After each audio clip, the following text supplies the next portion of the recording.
Helo, Bwriad Nadolig llawn. Fideo Osian ag heddiw dwi am siarad am traddodiadau Nadolig.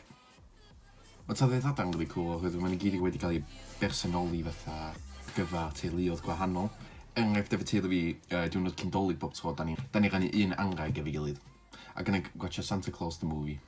Cyn neud fideo yma, eisiau i neud bach o ymchwil a ffeindio bach o traddodiadau Nadolig really odd. So dyma ni nhw. Yn Japan bob blwyddyn, yn cael KFC yn lle cyn i Nadolig bob Nadolig. Yn Norwe, maen nhw'n cuddio i ysgebellu cyn i mynd i gysgu.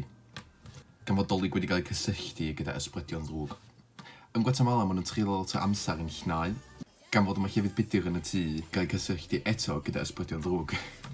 Mae hwn yn bach yn odd, ond yn Italy, yn lle elves yn helpu Hong Kong, mae yna grach hen yn helpu Hong Kong. Dwi'n gobeithio na chi hoffi bach y traddodiadau yna. Os da chi'n gallu, gewch chi mesio fi neu comentio neu beth efo traddodiad gyda chi yn tŷ chi. Diolch.